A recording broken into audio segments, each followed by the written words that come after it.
Selamat malam Ibu Titin. Selamat malam. Kami mau bertanya sejarah Ibu sebelum ketemu dengan Ketua DPC BAI Jakarta Timur yang dibawahi oleh Pak Nurdin Aliandi, seperti apa itu? Coba ceritakan. Sebelumnya saya dari umur 7 tahun sudah ditinggal oleh bapak saya yang bernama Sumanto. Di tahun 2001 ditinggal sama ibunda tercinta Ibu Elizabeth yang terinfeksi Ya. 21 bulan Juli. Di situ saya merasakan di saat kita sudah punya orang tua, kita bagaikan rumput liar yang berjalan. Mau dihina, mau diinjak, mau dipotong atau ditebas, bagaimana perlakuan manusia terhadap rumput itu seperti itu.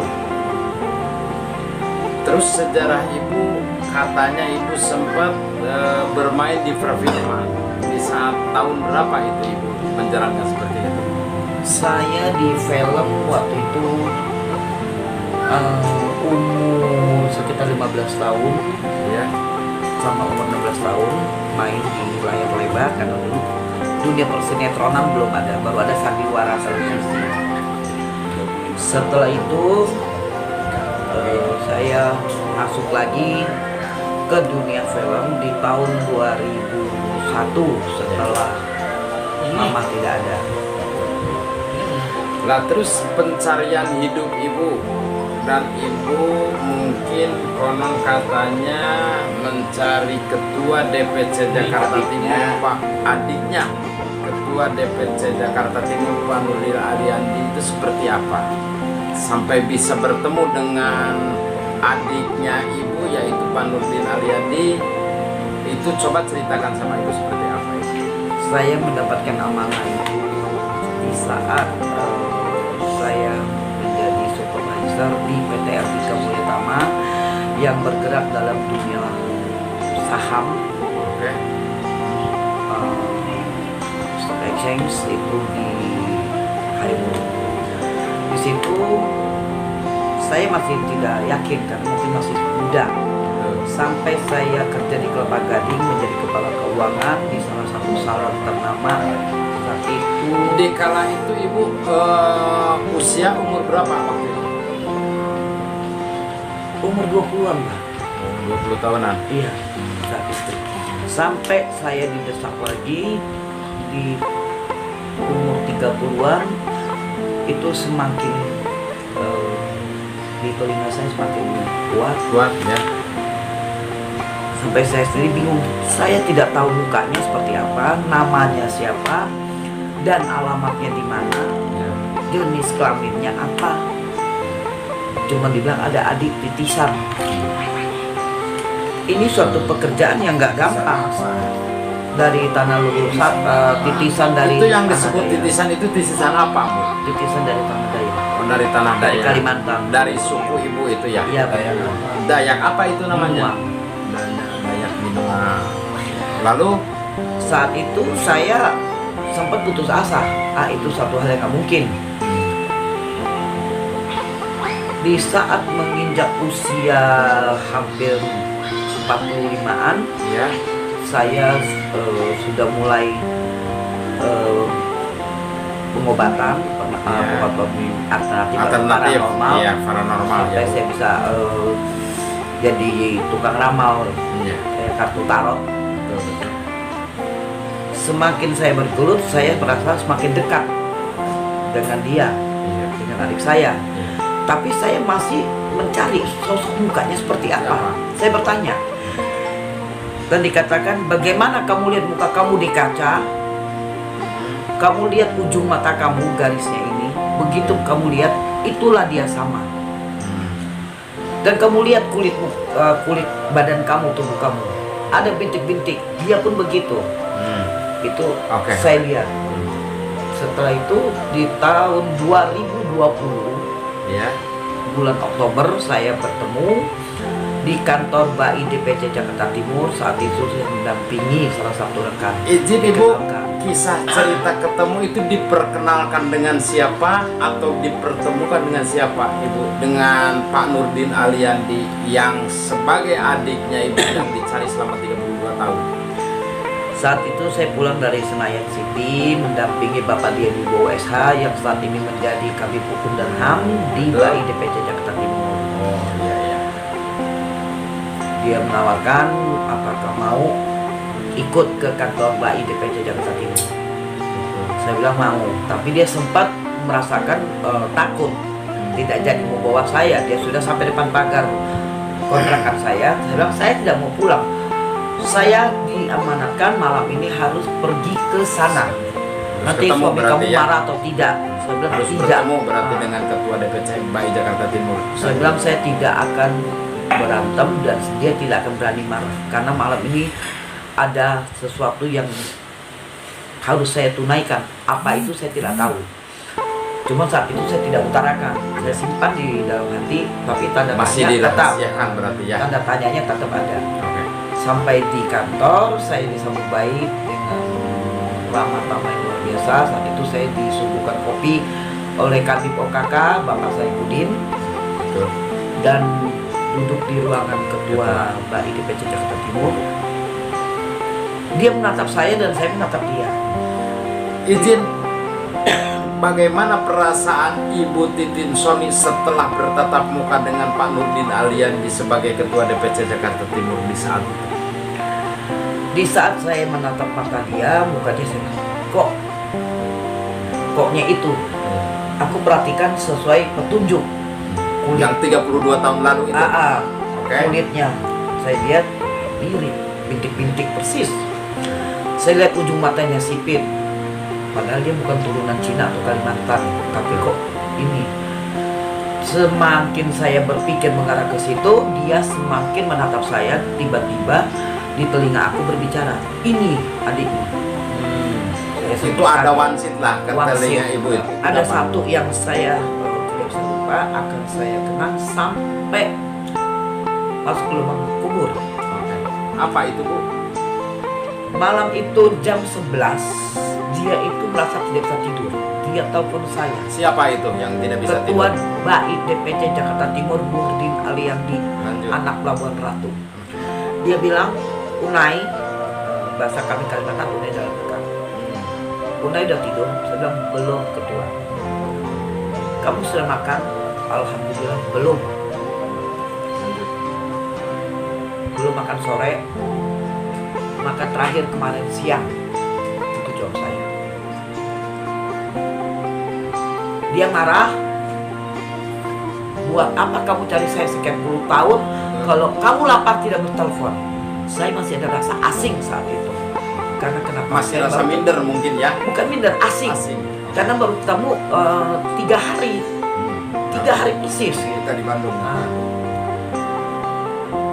Kalau lapar kenapa tidak datang ke kantor? Maaf saya lupa jalannya. Karena saya mungkin itu kelemahan saya. Sangat sulit menghafal rute jalan. Mungkin itu kebiasaan suku kami atau gimana saya juga nggak ngerti. Dia bilang malam ini juga kamu datang ke kantor. Maaf Ketua, motorku tidak bisa jalan. Mesin rusak, bensin habis, dan olinya kering dan bannya pun kempes pecah. Kamu naik Grab. Saya bilang ini sudah malam.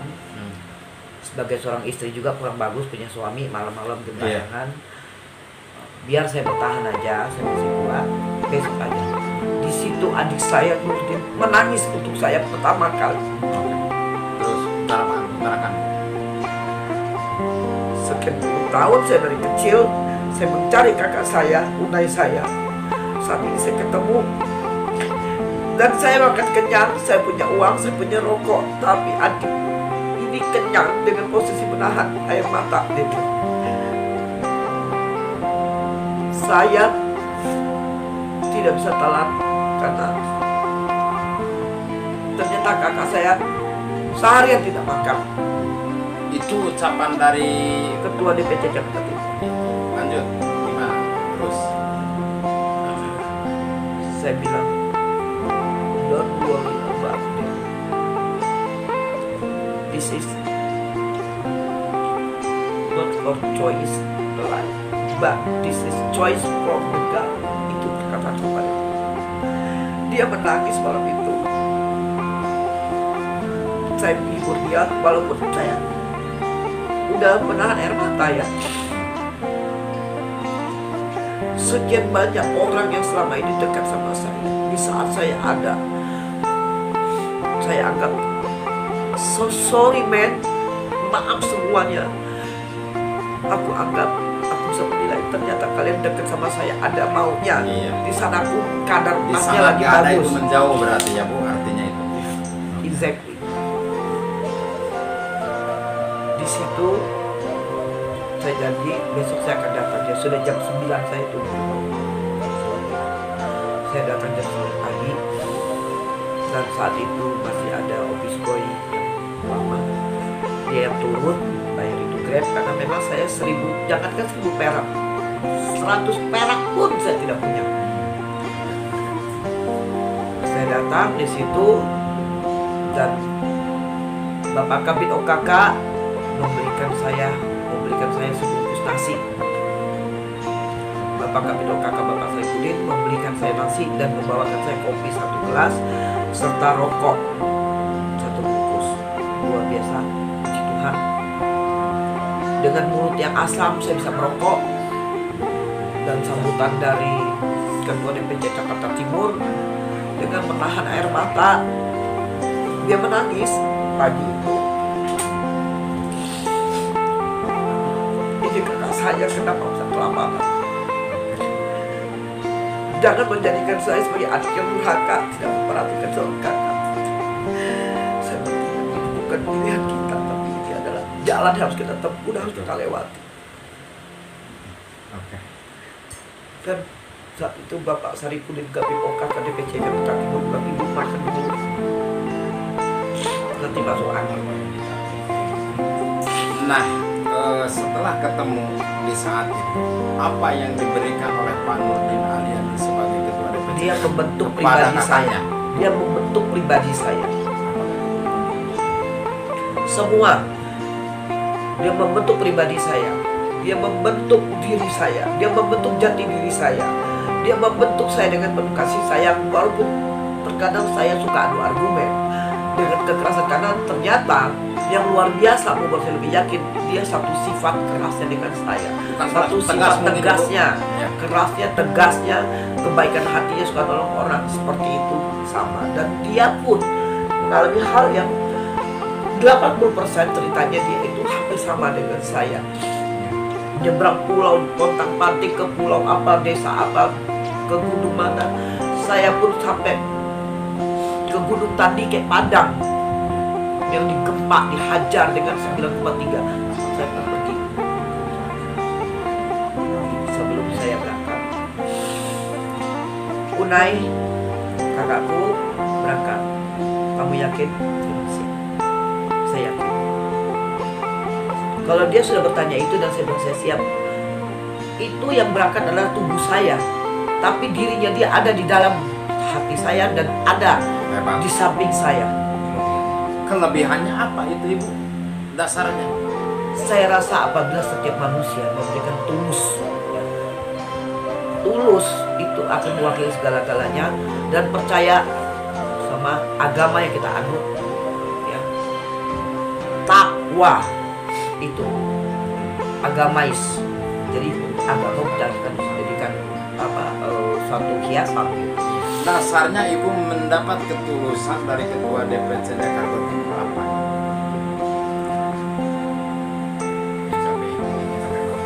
Sampai Ibu tadi membicarakan saya. Karena dia selalu ada saat ini ya. Untuk saat ini dia selalu ada buat saya. Walaupun saya tidak bicara atau saya tidak ngadu sama dia atau saya tidak bertelepon atau apa, tapi dia tahu segala yang betul ada di Ibu itu diketahui. Yes, exactly. Dia tahu. Saya berterima kasih kepada Bapak Jenderal Muldoko yang sudah mendirikan BAI dengan ketum dan seluruh jajarannya yang sudah begitu luar biasa spektakuler, dan Bapak Rahmat Hidayat SH juga sebagai pembina. Saya merasakan suatu hal supporting yang luar biasa. Semoga kepada semua rekan-rekan baik, jadikanlah baik bukan untuk tameng, tapi jadikanlah sebagai acuan untuk memperbaiki diri kita, perbaiki pola pikir, perbaiki tindak tanduk dan langkah kita supaya berguna bukan hanya untuk kita dan keluarga, tapi untuk negara kita RI dan anak bangsa dimanapun. Saya juga berterima kasih sekali kepada Tuhan yang telah mempertemukan saya dengan adik saya Dodin Aliandi, Ketua DPC Jakarta Timur, yang begitu bijaksana. Di saat kami bekerja tidak ada ikatan persaudaraan, di luar dari pekerjaan baru persaudaraan. Itu memang tidak gampang mungkin bagi orang banyak, tapi kami berdua selalu menerapkan itu. Berusaha dan terus berusaha, jangan pernah putus asa. Selama masih ada niat dan mau berubah, maju terus pantang mundur. Pendidikan setinggi apapun, apabila tidak dibantu dengan smart atau intelijensi yang tinggi, daya menyelidik, tidak akan menjadi apa-apa. Tapi kalau kita walaupun tidak berpendidikan tinggi, tapi kita bisa berjalan dengan sir dari Tuhan, menyatukan diri kita dengan sesama tim dan rekan kerja, niscaya di mana ada kemauan di situ ada jalan. Baik Jaya. baik. Jaya. Assalamualaikum warahmatullahi wabarakatuh. Shalom. Om Swastiastu. Namo